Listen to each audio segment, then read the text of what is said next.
How you doing? I'm Kevin O'Hara for alcoholmastery.com.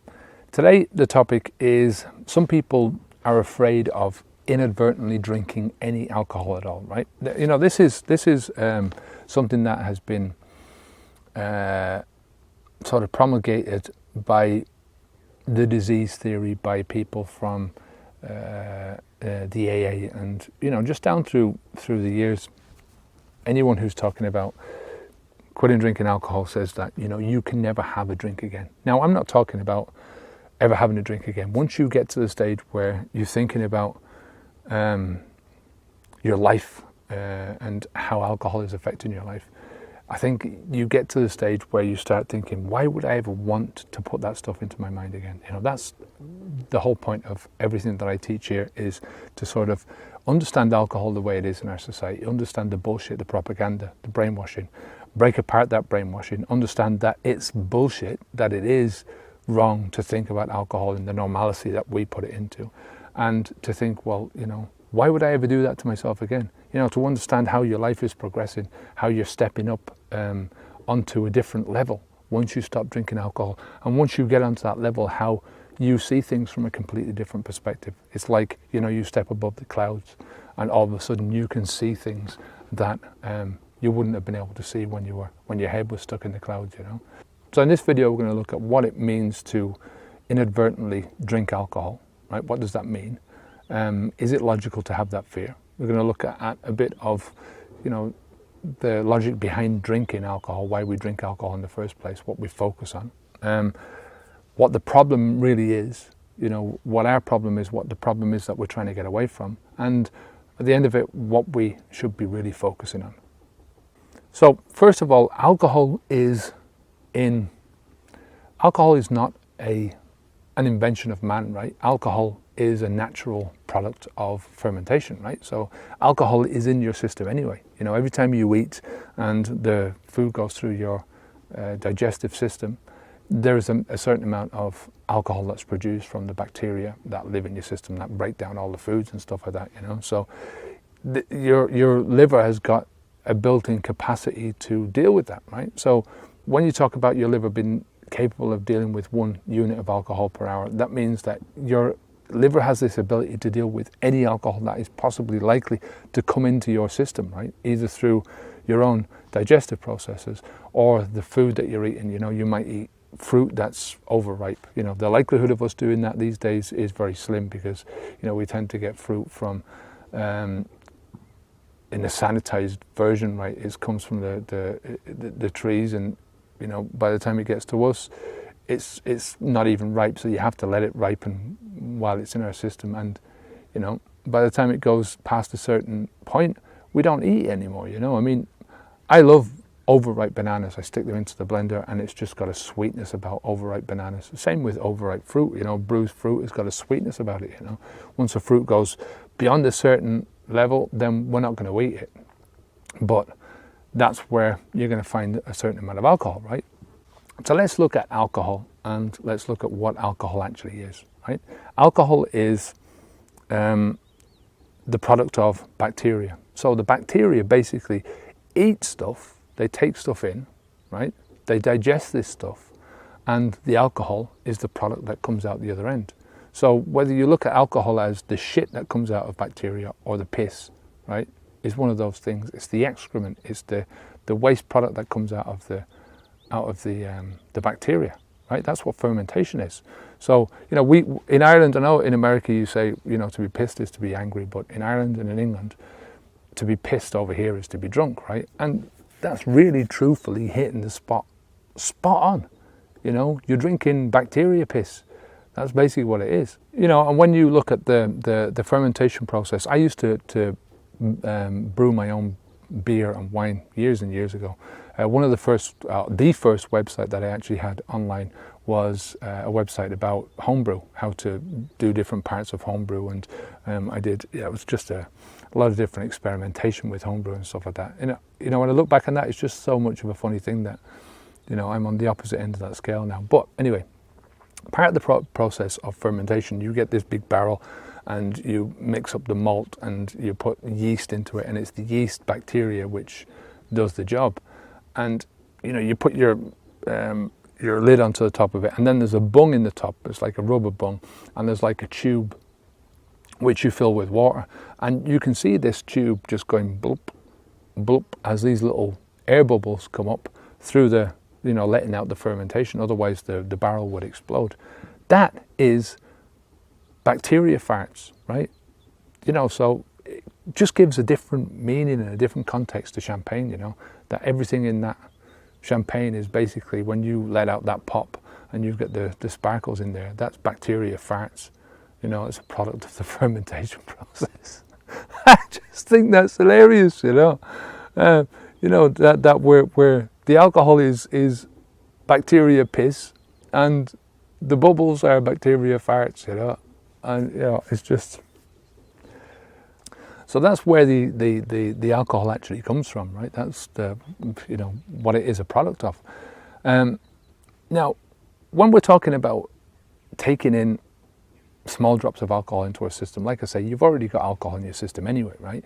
People are also worried about taking in, the 0.0 beer that you can buy, that it's not really 0.0, that there might be a 0.1% beer in it, that there's a small amount of alcohol in the beer, let's say.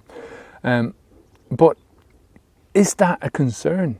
Is it a concern if you go to your auntie's on Christmas Day and she offers you a bit of sherry trifle and there's a drop of sherry in it, and you eat the sherry trifle and you're thinking, oh my God, I've taken alcohol into my system, Like I say, alcohol is already in your system, right? The problem is that we think it's okay, we think it's normal for us to, as a society, as an individual, to go down to the pub, to sit at home and take in drink after drink after drink of toxinated water, right, of poisoned drink, right, one after the other into our bodies until we get a feeling of drunkenness. And when you look at what's happening in your body when you do get drunk, it's a scary thought. When you look at the actual symptoms, if you got these symptoms without drinking, right, you would be totally worried. You rush yourself down to the hospital, or you get somebody else to take you to the hospital immediately. You'd certainly go to the doctor. Think about it. You're slurring your speech, you're staggering all over the place, you can't talk properly, you can't think straight, you feel like your brain is like sponge. If you were getting any of those symptoms on their own, you would go down to the doctor, never mind all of these together, So once you do get the alcohol out of your system, right, once you say to yourself, that's it, I'm not doing this anymore, what you're saying to yourself is, I am no longer doing this behavior, right? I am no longer putting a poisonous liquid into my body in the name of fun, right? I'm no longer, whether it's 20 pints or 1 pint, I'm never going to do this again. Whether it's a bottle of wine or a half a glass of wine or a sip of wine, I'm not doing this anymore. I'm not doing that behavior anymore. Alcohol might get into my system as part of my digestive process, right?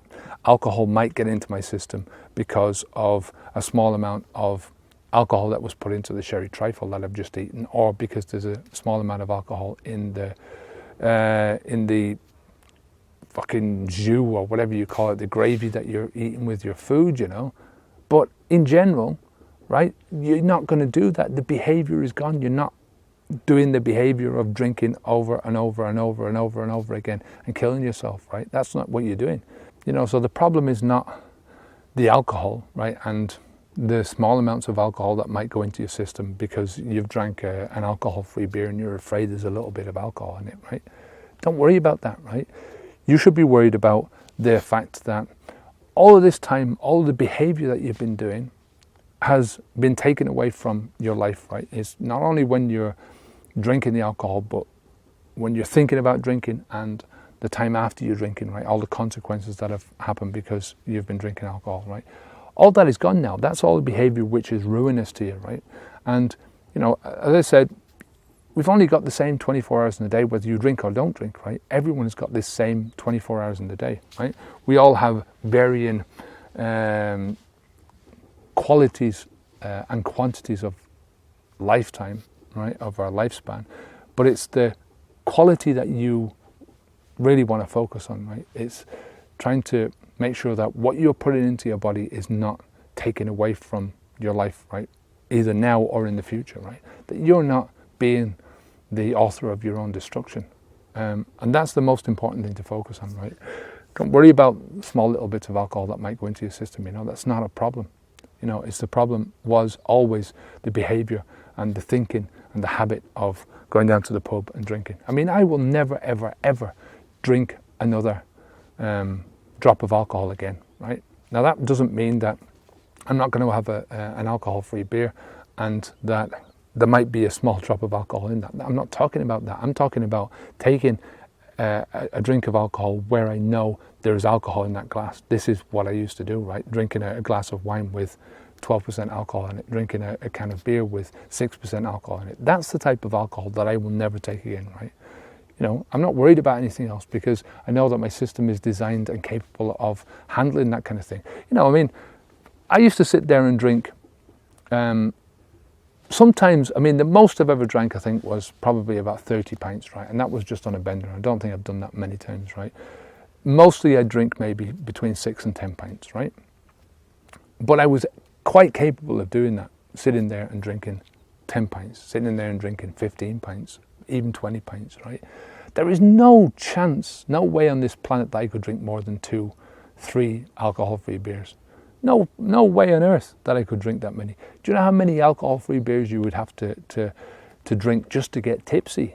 You're talking in the 50, maybe 100, and there's no chance that you'd ever drink that many, So, drinking these small amounts of alcohol is not doing you the harm, right? The harm was always in the lifestyle choice, in drinking the amounts of alcohol that your body couldn't handle. Your body can handle a unit of alcohol per hour, which is like a half a pint of beer. 1 unit of alcohol is probably, I don't know, would it be 30, maybe 40, 50 alcohol-free beers? I don't know. I'll have to have a look at that. But you get my drift here, is that the problem was never putting alcohol into your system. The problem was putting massive amounts of alcohol into your system, way more than your body is capable of handling, and trying to get something out of that out of drinking that alcohol, using that alcohol as a tool in order to get something out of your life, right?